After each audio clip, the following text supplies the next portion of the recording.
Hello again, this is World News here on TVP World. I'm Anna Kalczyńska. A U.S. delegation led by Special Envoy Steve Witkoff has arrived to Moscow for discussions about a potential ceasefire. The 30-day pause to which Ukraine has already agreed would be a first step toward a peace deal in the future. Washington has said that the ball is now in Russia's court after the conclusions of talks between the United States and Ukraine earlier this week. Meanwhile, the Kremlin has said it is awaiting the details of the proposal. It is unknown whether a meeting between Witkoff and Vladimir Putin will take place in person. Moscow's stated war goals, which include annexing large swaths of Ukrainian territory, barring Ukraine from ever joining NATO, and installing a friendly government in Kiev, have so far not changed. Trump, for his part, has said he's ready to ramp up sanctions on Russia and arms deliveries to Ukraine should the Kremlin not agree to the proposals.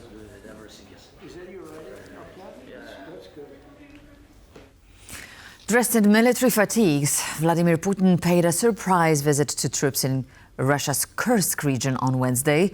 Putin's visit to the contested area followed a message from Washington, D.C. asking him to consider a 30-day ceasefire proposal backed by Ukraine. Putin's trip to Kursk region took place after Russian forces reclaimed significant territory from Ukrainian troops. During his visit, Putin ordered the Russian military to continue its rapid advance and retake the rest of the area from Ukraine. Putin also alleged that foreign citizens fighting alongside Ukrainian forces captured in Kursk were not entitled to protection under the Geneva Convention. The Russian president instructed his troops to treat Ukrainians captured in Kursk as, quote, terrorists. According to our guest, Serhiy Gerasimchuk, Russia is scrambling to recapture as much territory as possible before the 30-day ceasefire will come into force. As stated by the Deputy Executive Director of the Ukrainian PRISM Foreign Policy Council, Russia will do whatever it takes to avoid an exchange of territory with Ukraine.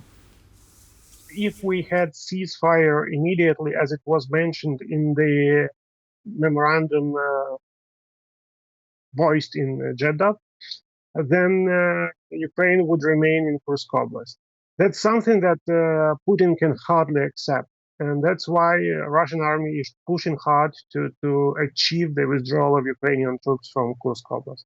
Of course, Ukraine was expecting to use it as a bargaining chip at the negotiations because we have Russians in our territories, in territories of 4 oblasts, which Russia already claimed to be the part of their territory, but also in Kharkiv Oblast. And of course, we could negotiate the exchange of territories. Now Russia wants to prevent such a scenario.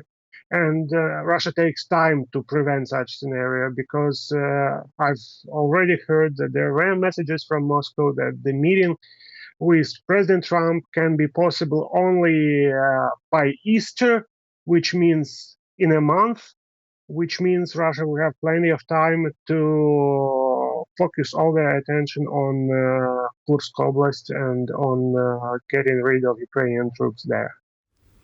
Sentiments towards the US and Ukraine have seemingly not changed among common Russians. A quick survey on the streets of Moscow is a showcase of imperialist rhetoric, conspiracy theories, and loyalty to Russian leader Vladimir Putin. We have to go our own way. They will deceive us anyway.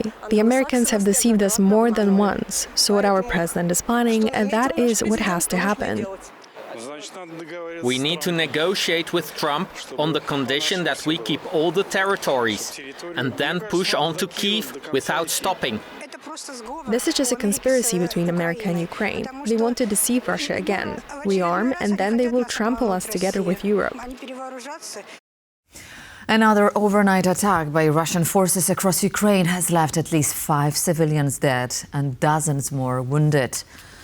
The Ukrainian military reported that Russia launched 1 ballistic missile and 117 drones on the regions of Kherson, Donetsk and Sumy during the night. The Ukrainian Air Forces reportedly shot down 74 drones and another 38 drones were jammed with electronic warfare countermeasures. Meanwhile, the Kremlin claimed further advances in Ukrainian occupied areas in the Russian Kursk region, including the recapture of town of Sudzha.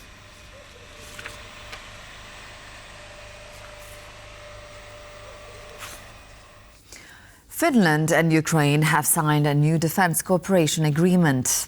At the same time, Finnish Defense Ministry has announced a new military aid package for Ukraine totaling some 200 million euros. The deal signed by Finnish and Ukraine outlines the two countries' roadmap to deeper defense cooperation. This includes arms, ammunition production, and especially important given the recent fallout between Washington and Kiev, intelligence sharing. And the new military aid package includes artillery munition crucial for the fight on the Ukrainian front lines.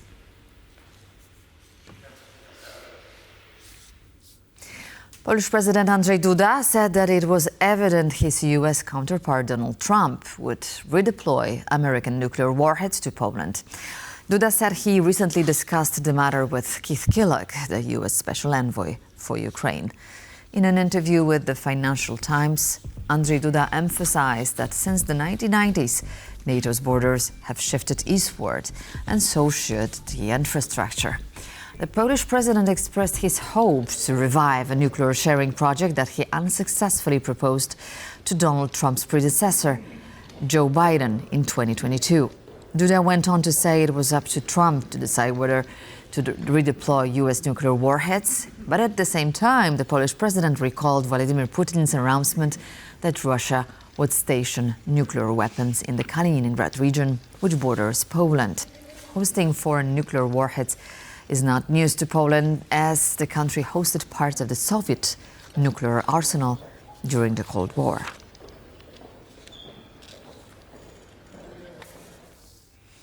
The Polish Minister of Defense, Władysław Kosiniak-Kamysz, is hosting his Lithuanian counterpart, Dovile Sakaliene, in Warsaw.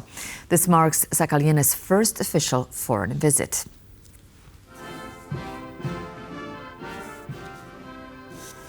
The main topic of their talks will be the current security situation in the region, including Russian hybrid warfare and protection of infrastructure in the Baltic Sea. The discussion will revolve around the Russian war of aggression against Ukraine and potential solutions to the conflict. They will also explore ways to strengthen military cooperation between the two countries. This includes protecting infrastructure in the Baltic Sea and the eastern border of the European Union.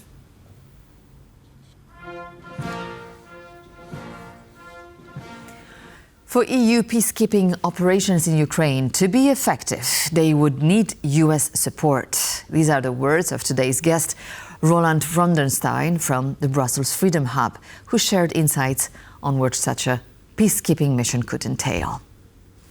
With the force levels that you have and the force structures that you have in Europe today, a peacekeeping operation in Ukraine, which will be manned and executed by European countries, only makes sense with a so-called US backstop.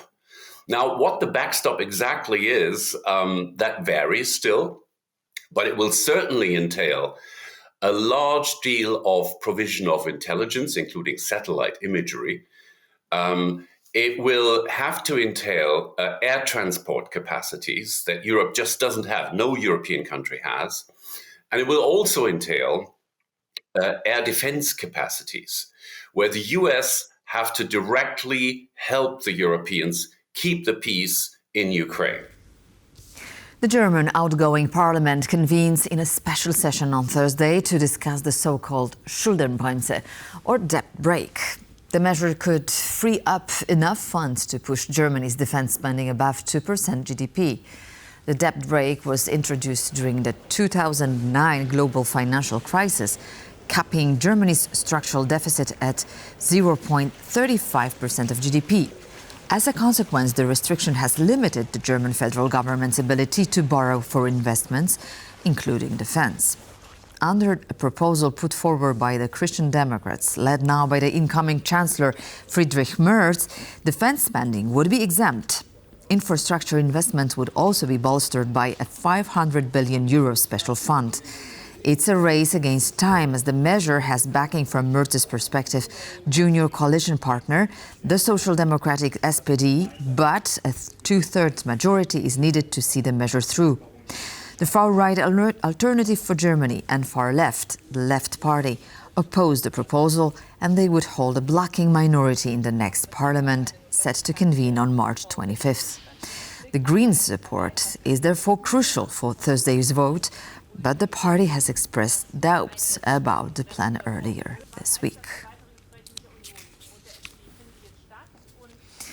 The Czech Republic is considering a significant increase in its military personnel in address evolving global security challenges. The country's Chief of General Staff has called for an additional 7,500 troops in the coming years, with plans for further expansion in the long term. In an interview with Radio Prague International, Czech Chief of the General Staff, Karel Reka, explained that the Czech military must adapt to new security demands. As of early 2024, Czech Republic Army consists of over 27,000 conscripts, over 4,000 active reservists, and a professional military force of around 24,000 troops. The plan is to expand the armed forces to 30,000 professional soldiers and 10,000 reservists by 2030. In line with these plans, Czech Defense Minister Jana Černochová emphasized that the current defense budget set at 2% of GDP may need to rise to 3% to meet the growing demands of the armed forces.